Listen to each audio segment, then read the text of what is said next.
Bismillahirrahmanirrahim. Alhamdulillahirabbil alamin wassalatu wassalamu ala asyrafil anbiya'i wal mursalin sayyidina wa nabiyyina Muhammadin wa ala alihi wa sahbihi ajma'in. Asyhadu an la ilaha illallah wahdahu la syarikalah wa asyhadu anna Muhammadan abduhu wa rasuluh. Amma ba'd, di antara perkara yang penting terkait dengan masalah hutang piutang adalah hendaknya si pemberi piutang dan orang yang berhutang itu mengetahui aturan kapan diperbolehkan berhutang dan kapan tidak diperbolehkan berhutang. Mengingat banyaknya permasalahan yang terjadi antara yang pemilik piutang dengan yang berhutang, ya karena disebabkan tidak mengetahui keadaan ini. Sebagian misalnya memahami terlalu berlebihan dengan mengatakan bahwa ya pokoknya kalau ada orang yang pinjam, saya pinjamkan karena ini bentuk kebaikan dan seterusnya, ya tanpa memperhatikan aturan tertentu yang sehingga ketika misalnya tidak kembali, kemudian dia pun mengalami kerugian dan semacamnya. Ya, demikian pula sebaliknya, ya, ada orang-orang yang memang betul-betul butuh gitu, betul-betul butuh tapi tidak memperhatikan kondisi dirinya dan penjelasan di kalangan para fuqaha sehingga dia pun beralasan dengan darurat dan seterusnya misalnya kemudian dia butuh, ya kemudian tanpa memperhatikan hal-hal yang lain yang bisa membantu dia untuk membayarkan hutangnya.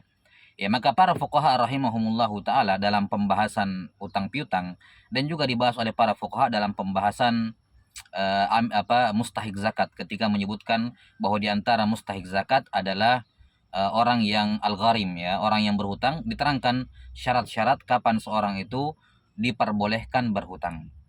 Kata para fuqaha, pembolehan berhutang itu hanya salah satu dari tiga sebab atau salah satu dari tiga keadaan.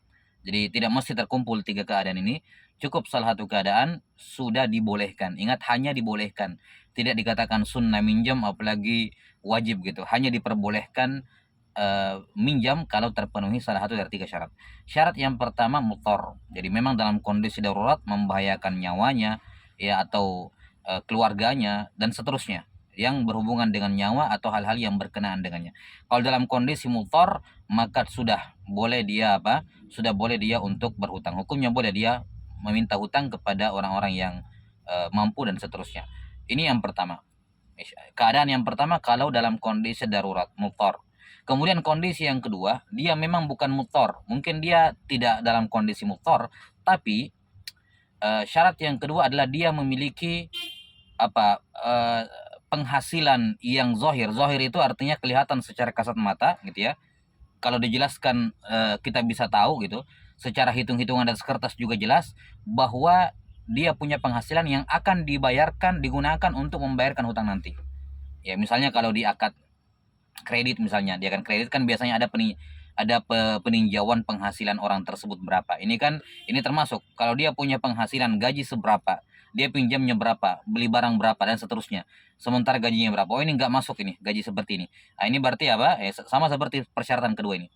Jadi hendaknya seorang ini perkara penting, walaupun dia bukan mutor, ya apalagi kalau dia mutor, gitu ya, apalagi kalau dia mutor, ya diusahakan ketika dia minjam kepada orang dia paparkan bahwa saya mau pinjam sekian dan ini penghasilan saya mendapatkan ini secara rutin, saya akan sisihkan sekian sekian sekian, ya dia presentasikan dalam tanda kutip misalnya ke depan orang yang dia mau pinjami gitu ya. 6, atau misalnya dia bawakan saksi ataupun penguat dan semacamnya, intinya dia punya penghasilan, ya apakah penghasilan rutin atau misalnya saya akan dapat uang nanti bulan depan, saya akan lunasi atau 3 bulan depan akan datang, dia kemukakan bukti-buktinya misalnya gaji sekian, ya kalau pegawai negeri misalnya atau yang semacamnya, atau pembayaran proyek akan turun sekian, ini sudah ada notanya misalnya atau yang semacamnya. Masalah intinya dia harus punya sebab yang zahir yang dia gunakan untuk membayar hutang nantinya. Maka tidak boleh seorang kemudian meminjam terus habis pinjam baru mikir saya nanti bayar pakai apa. Ya nggak boleh, ini tidak diperbolehkan. Jelas ya. Jadi kalau dia memiliki sebab yang zahir, sebab yang jelas, penghasilan yang jelas, ya atau akan memperoleh nanti harta apapun bentuknya gitu ya, atau misalnya warisan, ya misalnya kalau dia katakan saya akan bayar kalau saya dapat warisan, misalnya sementara keluarganya misalnya orang tuanya atau yang semacamnya yang akan mewariskan kepadanya dalam kondisi yang mungkin ya gitu ya. Dia jelaskan seperti itu. Kalau semua terserah kembali kepada pemilik piutang. Kalau dia terima ya nggak ada masalah, berarti dia ridho dengannya. Ya, ala kulli hal, jadi dia harus punya penghasilan yang jelas. Ya, dengan kalkulasi jelas, gaji sebulan sekian, penghasilannya kebutuhan hariannya sekian, sisanya memungkinkan nggak kamu bayar utang gitu. Kalau tidak memungkinkan, maka tidak boleh berutang gitu. Jadi harus punya sebab yang jelas. Ini kapan dia punya penghasilan yang jelas untuk membayar hutangnya, maka dibolehkan walaupun dia tidak dalam kondisi, bukan dalam kondisi muftar seperti keadaan yang pertama. Kemudian keadaan yang ketiga, kemudian keadaan yang ketiga adalah si pemberi piutang yang akan menghutangkan nanti mengetahui kondisi orang yang berutang. Jadi misalnya orang yang datang berutang tidak punya penghasilan jelas gitu, tidak punya penghasilan jelas, tidak punya perhitung-hitungan gitu bahwa akan mengembalikan, dia akan disisihkan dari gajinya dan seterusnya. Tidak ada penghasilan yang zahir gitu. Ya, dan tapi si pemberi piutang tahu kondisinya dan dia pun tetap memberikan, maka seperti itu boleh, nggak ada masalah. Karena diketahui oleh pemilik piutang. Jadinya kalau nanti ada masalah ya kamu sudah ridho dari awal, kondisi saya kayak gini gitu. Udah jelas, kadang ada, kadang enggak gitu. Kalau dia tahu kondisinya dan dia setuju ya sudah, berarti diperbolehkan. Baik. Ini 3 keadaan diperbolehkan seorang berhutang. Saya ulangi, yang pertama adalah imma dia mutor, atau ingat, atau cukup salah satunya, tidak mesti terpenuhi tiga-tiganya, atau dia punya penghasilan yang jelas. Ya, penghasilan yang jelas akan dari mana dia akan bayarkan hutang-hutangnya. Dia akan bayar hutang-hutangnya. Atau yang ketiga, kondisinya yang mungkin tidak mampu dan seterusnya diketahui oleh pemberi piutang. Kalau salah satu dari 3 keadaan ini terpenuhi, boleh, bukan sunnah, bukan wajib, tapi boleh dia ngutang. Baik. Pemahamannya apa? Kapan tidak terpenuhi 3 syarat ini? Tiga-tiganya tidak ada, maka haram bagi dia untuk berhutang. Haram hukumnya. Misal, dia tidak mutor, tidak terdesak, bukan dalam kondisi darurat. Ya, mutor hanya untuk memberi barang-barang tersier. Ya, kebutuhan-kebutuhan tersier. Bahkan ada yang pinjam hanya untuk liburan, hanya untuk beli gadget terbaru dan seterusnya. Ya, tidak mutor sama sekali. Yang kedua, dia tidak punya penghasilan jelas yang akan dia gunakan untuk membayar hutang. Nggak ada perhitungan apa-apa.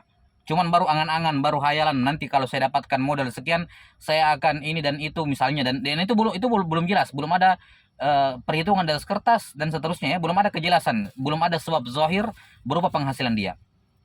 Dan keadaan yang ketiga, ditambah dengan si pemberi piutang tidak mengetahui kondisinya. Dia misalnya dia berbohong, saya akan begini untuk membayar. Ternyata keadaan sebenarnya tidak seperti itu, dia sembunyikan. Ya, dia rahasiakan dari pemberi piutang, sehingga pemberi piutang pinjamkan karena berpikir oh aman kalau gitu. Dia punya gaji sekian gitu, utangnya sekian, bisalah dibayar. Karena dia sembunyikan kondisinya, ya akhirnya yang pemberi piutang pinjamkan dalam keadaan dia tidak sadar bahwa dia tertipu misalnya. Maka yang seperti ini hukumnya haram. Jelas ya? Jadi ini 3 hal. Karena itulah apa yang dilakukan oleh banyak orang di zaman sekarang untuk membeli barang-barang tersier, tidak punya kebutuhan, bukan pokok gitu ya. Ya. 6, hanya untuk lifestyle saja, ya, hanya untuk meningkatkan status sosial saja, minjam dalam keadaan dia tidak punya, kalaupun dia punya penghasilan, hitung-hitungnya nggak bisa untuk membayarkan hutang tersebut. Ya. Mungkin bisa, tapi misalnya 20 tahun. Nah, orang yang punya piutang kadang nggak tahu juga, oh ini sampai 20 tahun baru bisa kebayar misalnya. Orang yang punya piutang nggak tahu kondisinya. Nah, maka kapan tidak terpenuhi 3 syarat ini, maka diharamkan untuk berhutang. Haram hukumnya berhutang. Ya, artinya dari sekedar berhutang saja dia sudah berdosa. Apalagi kalau tidak kembalikan uangnya orang. Ya, ini lebih berdosa lagi, tambah lagi dosanya. Sekedar berhutangnya saja ini sudah berdosa. Ya, belum lagi kalau kezaliman yang lain. Nah, wallahu taala alam bisawab.